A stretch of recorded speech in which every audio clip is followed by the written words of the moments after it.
mga kaibigan, welcome to Inday Roning Cooking Show. Dumpster diving ng mga pagkain. Ayan ang kawali, number 1. Galing ito sa ating pagda-dumpster.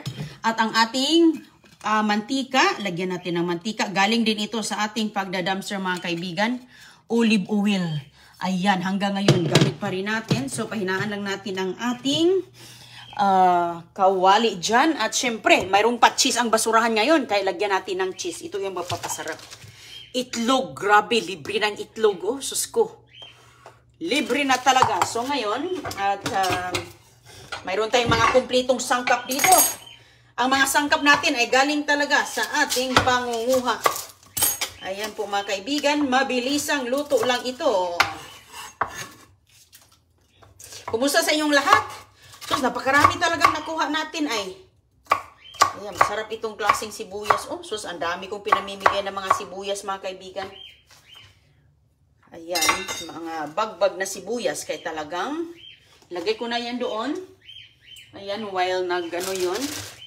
Ang mushroom natin, meron po tayo ditong, ayan, sibuyas. Ang ganda talaga ng mushrooms. Oh, binasura lang to. May pa-cheese pa. Sus ko, dalawa ng cheese to eh. Nakuha ko nito ang isa, yung isa din, nakuha din ako. Yan ang ating lutuin kasi nga cheddar. Pang ano talaga yan siya, white cheddar. Meron tayong mushroom mga kaibigan, oh, ang ganda-ganda. Sus ko, grabe ka, sayang. Yan, at least magagamit pa natin, maluluto, no? Maluluto natin talaga, kay grabe, oh. Ako, libre na talaga tayo, oh. Ayan. Ayan po mga kaibigan. So, kumusta? Sana'y ayos lang ang lahat. Okay, mabilis lang to siya. Ayan, ang ganda ng mushroom, oh. Malang mushroom dito, eh. Yung isang bag, yung isang pakiti na ganun, ubusin na natin to lahat, oh. Mga nasa mga $3, $2.99 po yun, mga kaibigan. Medyo, nilagay ko na lahat doon kay, para mabilis maluto. Okay, so ngayon, mayroon tayong kamatis. Yung kamatis natin, ipag-slice lang natin siya ng ganito. Ganito. Ayan. Tatanggalin natin yung kanyang mga seeds. Diskarte lang mga kaibigan sa abroad, kaya napakamahal ang mga bilihin din dito sa abroad. Sobrang mahal po. Kung mahal dyan sa Pilipinas, mahal din dito. Pareho lang. Wala talagang bumababa. Ayan, pira na lang kung mamasura ka. Oh, talagang ano, libre na pati karning manok. Pati karningan manok mo, sibuyas pa, oh. Oh, at sal, oh. Lagyan din natin ng sweet peppers. Ayan, mga kaibigan. Sweet peppers. Pati pagkain ng aking mga alaga, libre na din sila. Mamaya, pakainin natin sila. Iwan ko ba kung naubos na ba yung pagkain na bigay ko sa kanila kahapon. Mayroon silang strawberry, mayroon silang grapes, mayroon silang lettuce, mayroon silang watermelon. Yun yung mga pagkain ng aking mga alaga ditong manok. Ayan, kaya at least nakakaano na ba? Nakalibre na sila ba? Maganda din yung mga kaibigan, aside sa feeds na pinapakain natin. Aside sa feeds po, ay, ang ganda ng kulay. O, lagyan natin ito ng kamatis. Ayan, o. Lutuin natin yung mabuti. Takpan ko muna. Ayan, kasi yung pakit natin dito. Ito. Ang protein nating ilalagay ay ang itlog. Itlog mga kaibigan, ito lang yung aking nadala kasi nga, alam nyo sila magtapon hagis, nangabasag na doon. Sus ko, pati yung mga apples, ito mga apples, ayan oh, mayroon pa dito oh, ayan. Pati ito mga kaibigan nalagyan ng mga itlog na nabasag, sayang eh. Sayang talaga, hindi na natin yung madala eh. Kasi ano na, sira na. So, lagyan ko lang yan ng, ayan, oh, sus, napaganda, oh. Ayan, nakakarton pa yan, eh. Nakakarton pang itlog. Bakit nila tinatapon? Tinatapon nila yan kapag may basag sa isang karton. Okay. Pag may basag sa isang karton, dinidispose na nilang lahat kasi yung isang karton, isang dosina ang laman. So kapag may nabasag doon, ay hindi na yan nila ibinta kasi kulang na. Kulang na po. Hindi ko makakalimutan ang asin nito. Kay yung nagluto ako, grabe, nakalimutan ko ang asin. So ngayon, ayan. Mabilisan lang mga kaibigan na saan yung ating pang para sa cheese natin. Kudkurin natin yung cheese eh. 2 itlog lang ilalagay. Okay na yan siya. Lagyan na natin yung kamatis natin. Ayan. Uy, kasarap nito. Oh, na mayroong kaning mais inirunin dito. Ay, suwak sa panglasa. Ayan oh. Ang ating mais mga kaibigan. Baon niya ng mga bulilit inirunin. Ayan. Ito pa oh. Kasakasan natin ang apoy. Tapos, buksan natin ang ating cheese. Ayan oh. Oh, kaganda oh. Baka. Ayan. Saan ito galing na baka? Wow, imported from Ireland daw oh. Sabi dito, imported from Ireland na mga baka. Wow. Ayan na. Okay. Buksan na natin na yan. Sealed na sealed po yan mga kaibigan. Walang problema. Up to date yan. Aha. Okay. Ay, sus ko. Ayan oh. Ayan ang laman. Oh, ayan. Long bango. Ibalik natin kasi mag-ano lang tayo.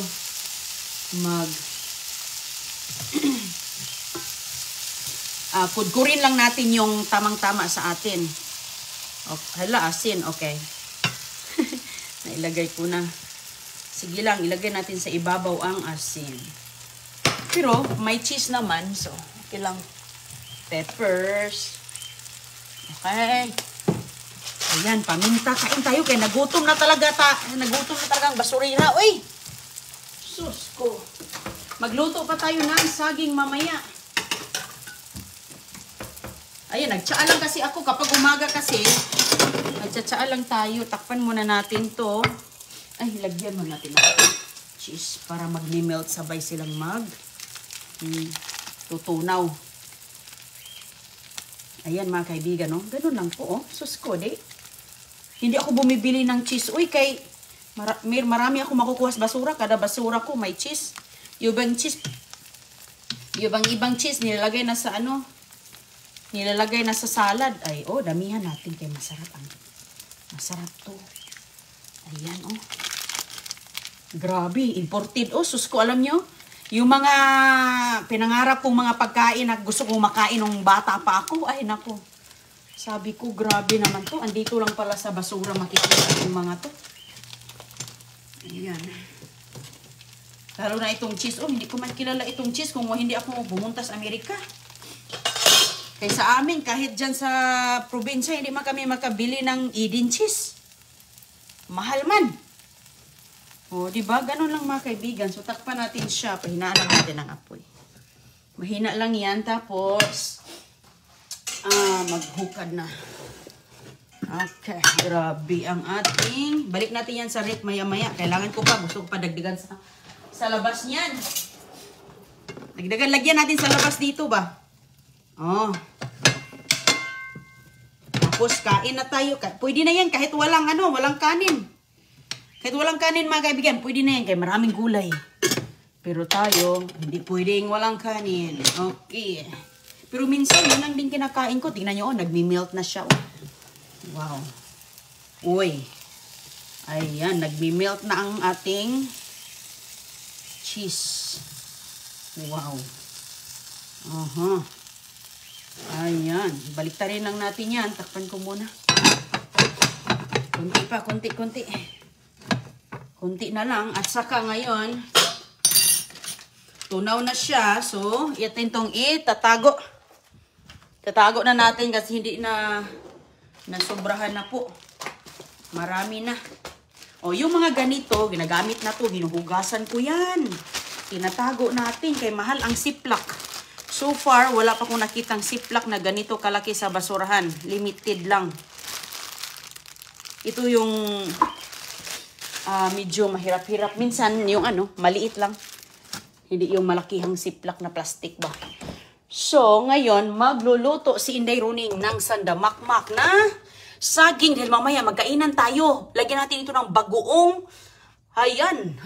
Magkuha ako ng kaldero dito. Habang yan po ay pinahinaan ko lang siya mga kaibigan para yung gitna niya ay maluto po. At tayo ngayon ay magsaing ng saging. Balik pa rin ko sa kabila. Ayan. Parang medyo to. Malaki pala. Malaki pala ang ating nagawa. Ay, huy. Paano ko to mabaliktad? Hatiin na lang natin. Okay. Ayan. Okay. Ayan po. Lutuin natin ang husto. Kung anong mang nasa gitna para maluto. Okay. So, dito na naman tayo sa ating para mamaya. Balik natin tong egg. Diyan lang muna. Ayan o, saging o. Sus ko, nahinog na. Ayan, sarap-sarap to. Pang prito. Pahinugin natin yung mga hinog. Hilaw atin kay siguradong swak talaga sa bagoong ba. Nako. Plantain to mga kaibigan. Napakaganda, walang problema. Hindi pa nga nahinog. Yung iba hinog na. Diba? Meron pa dito. Tapos magluto tayo ng ito. Sama din to. Luto tayo nito at yung isa, ilagay natin tong isa sa tawag dito sa nilaga. Yan, okay pa to. Hindi ko na siya hahatiin siguro. Tingnan natin kung magkasya sa kaldero. Hindi magkasya sa kaldero. So ngayon, ayan o. Nakatagpa. Hindi ko pala natanggal ang tagda. Malinis na to kaya hinugasan ko na yung kagabi. Ay, sus ko. Masarap oh. Ayan mga kaibigan. Yang itim na yan, ganyan na po siya. Parang seeds po niya. So far, okay po yan.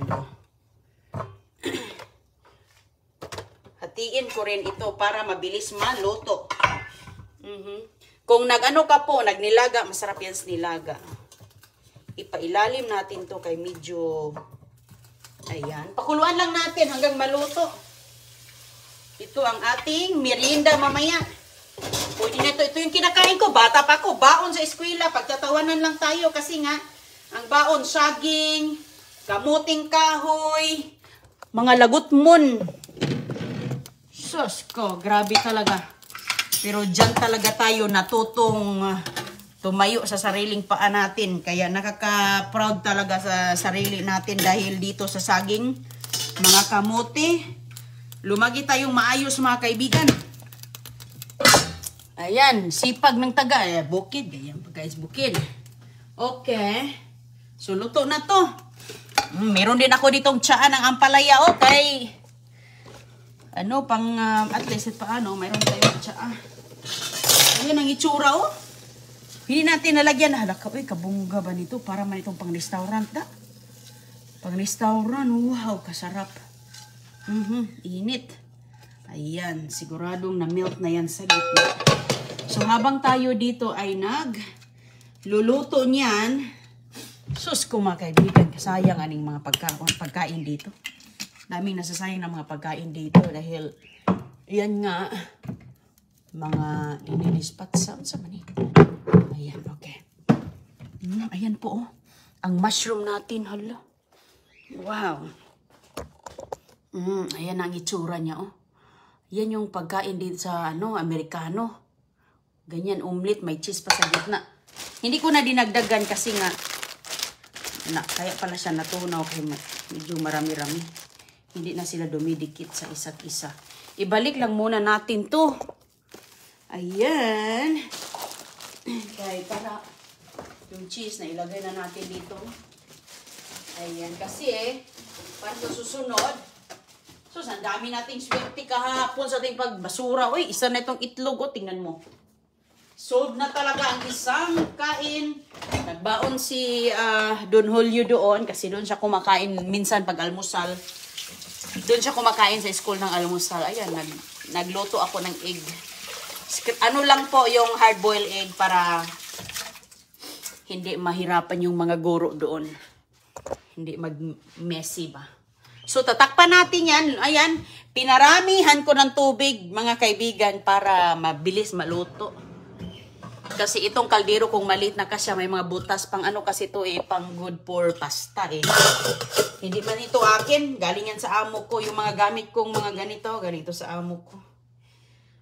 Okay, so lutuin natin at tayo po'y magkain. Sold na. Sold na talaga. Meron lang tayong ano dito. At ito na yung tubig natin. Ano to? Ampalaya. Ayan, ginawa ko sa ampalaya. Kumuha lang ako ang dahon ng ampalaya ko, mga kaibigan, sobrang malaki. So, kumuha lang po ako ng 3. Ayan, kumuha lang po ako ng 3 ganito. Mapait po. Pero, okay man. Okay man, ganyan talaga ang ampalaya, mapait.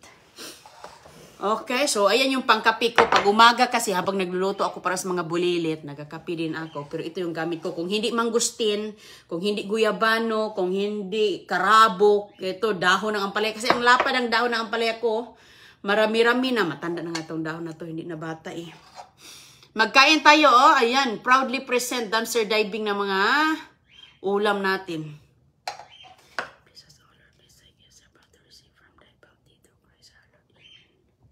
Salamat sa Panginoon na talagang nakukuha natin yung mga pagkain hindi na nasasayang. Harap. Harap talaga Wow. Sarap yung cheese na yun Kasi nga yung isang cheese, sa sunod mag-ano tayo. Magganito tayo, pero ibang gulay. Pero usually, sa mga restaurant, ito yung kanilang mga omelette. Mapait. Mapait talaga ang ampalaya. Pero hindi naman, kaya naman. Lunukin lang diretso. Maganda yan Maganda yan sa atin. Panglinis yan sa mga kinakain natin mga maalat. Tinutunaw mga kinakain maalat. Lalo na kahapon. Ang sarap ng kain ko sa pusit. Kaya tinutunaw yan.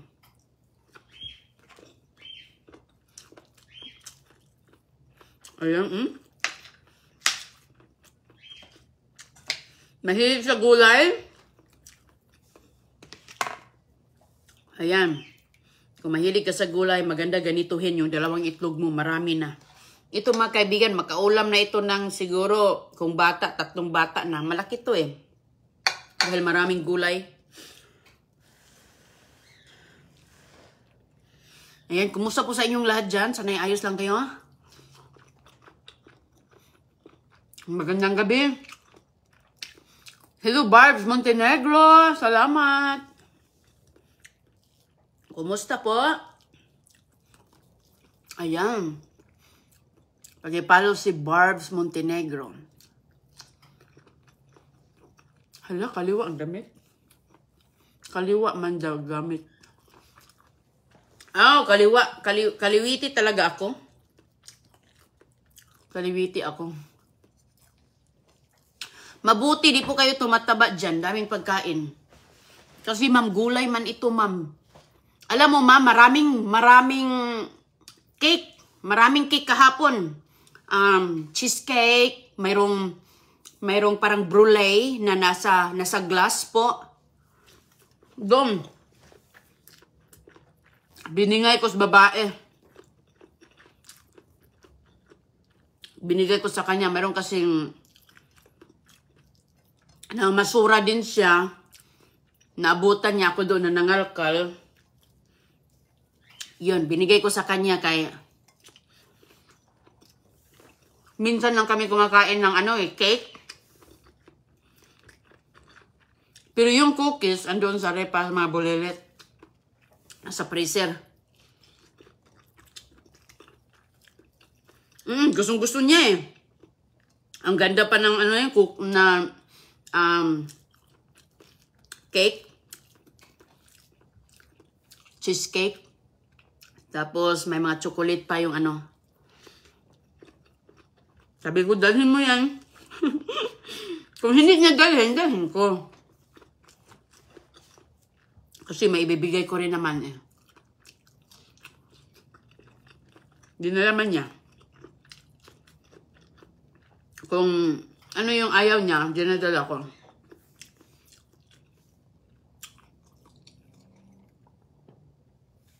Ang dami niya nakuha kahapong mga karne, mga kaibigan. Ako hindi na ako nagdala ng karne dahil marami ako sa freezer. Yung mga nakukuha nga, mga frozen pa. Ang mga tindahan dito, ganyan po sila. I-dispose nila mga kaibigan yung mga hindi na nila tinitinda.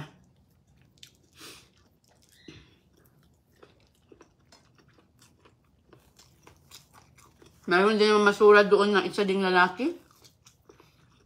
Wala man siya kahapon.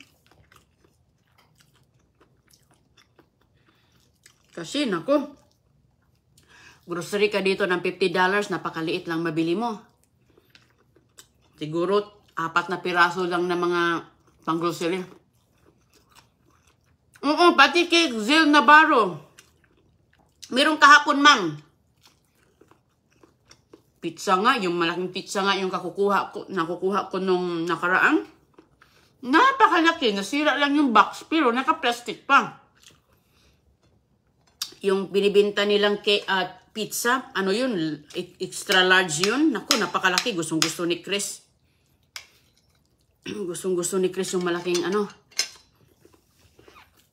Kami, 4 kami. Busog na busog. Ano pa siya, sobra-sobra talaga.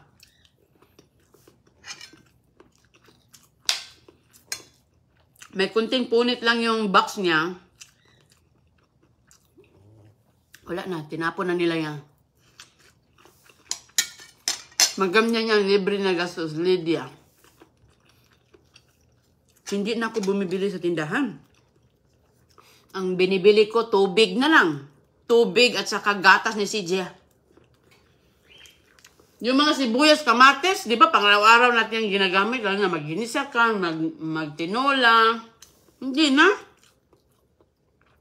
Cheese. Naku. Hindi na talaga.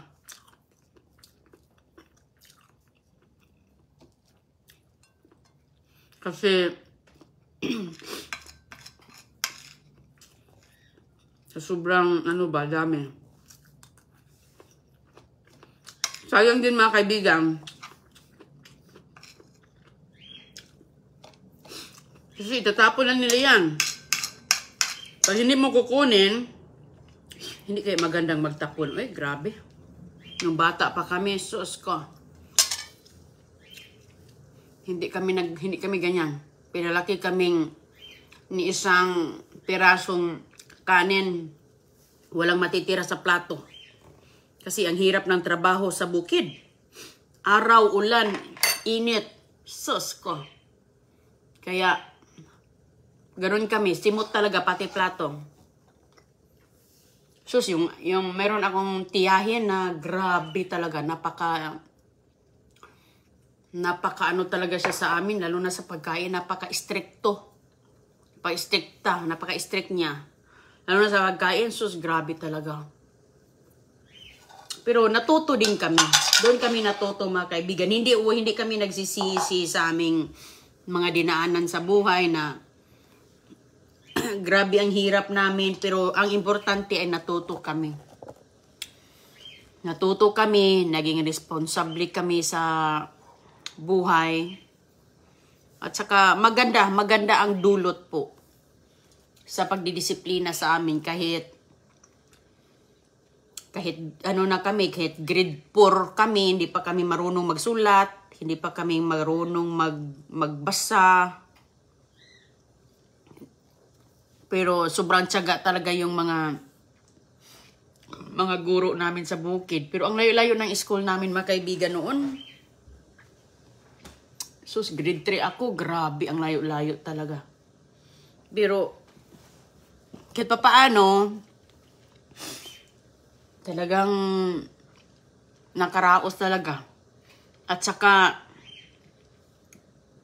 hindi talaga kami gumagaya sa ibang mga bata ba na talagang ayaw nilang mag-aral. Ayaw nilang pumasok, nag-iyakan pa. Pero ganyan talaga ang mga bata dahil hindi man nila alam talaga ano ang dulot ng pag-aaral. Kasi bata pa sila, hindi pa nila yan iniisip. Ang iniisip nila, laro-laro. Ganon din ako, kaya ipupush lang talaga natin sila. Kasi hindi pa nila yan nare-realize kasi yung isipan nila, laro lang, ganon. Pero kami, iba yung aming hindi kami laro-laro eh. Doon kami, trabaho man kami sa bukid. Walang laro sa amin, sus ko. Kahit pag-iigib ng tubig, ang layo-layo. Ay, grabe talaga, no? Pero maganda. Wala akong pinagsisihan. Sabi ko, sus, ano kaya ang buhay ko ngayon, no? Kung hindi ako dumadaan sa ganun, dumadaan sa hirap. Kaya ngayon, kung anong mga discarding mayroon, mga kababayan nating mga Pinoy, kahit anong mga discarding makakatulong sa kanila, ay sus ko, go na yan sila. Kaya, dito sa abroad, Pilipino, kapag hinahanap talaga, maghanap talaga yung mga employer ng Pinoy. Kasi nga, mayroon ka bang mai-recommend? Kasi, napakasipag. Yes, totoo yan. Totoo yan mga kaibigan. O sige po, ingat po kayo ha. At ako'y nagluluto dito. Tapos na po tayo. Salamat po. At ayan, kumukulo na po siya. Maya-maya, maluto na to. Maghugas muna ako. At yun po ang ating mga pagkaing mapakinabangan pa man, why not, diba? O, depende po sa mga pinipili natin sa buhay natin, no? Ayan, respeto lang tayo sa isa't isa dahil alam natin kung ano yung mga nakakatulong sa atin. Ayan, tayo naman ang nakakaalam sa ating mga pangangailangan sa buhay. Wala namang kahit sinong tumutulong sa mga pangangailangan natin sa buhay, di ba? So, nasa sa atin lang kung paano ka maghanap ng mga diskarte dyan. Pero ayan saging. Ay sus ko, mahal tong saging na to Sus, di nga ako bumibili nito sa tindahan Kasi yung 2 piraso nito. Ayan malaki pa to Siguro bili ka rin ng isa. Mahal din to Ay, hindi ko alam ang presyo nito kasi nga, hindi man ako bumibili niyan kasi nga alam mo na lagi man ako sa basurahan. So, ayan Paluto na yan mga kaibigan, naparami kasi tingnan mo nga naman yung isang ganito malaki. Malaki siya, mataba pa. At maganda. Wala problema. Yan, sa balat lang yan. Sa balat lang yan mga kaibigan. Pero sa loob niyan, ganyan, sa balat lang yan. Tingnan mo nga yung loob dyan. Mayroon akong 2 naligaw na patatas kasi yung mga patatas binigay ko sa Amerikana. Yung pariner, binigay ko sa kanya. Sabi ko, hala, may 2 dito So, gagawin ko itong minudo. At saka, ayan, lagay ko din sa mga mga sabaw-sabaw. O sige po ingat po kayong lahat dyan. At magandang araw. Shout out Ma'am Vicky de la Piña, MJ, Mocking J. Hello, Robbie Gatwall. Thank you very much. Thank you. Ayan, magandang araw po. Bye-bye.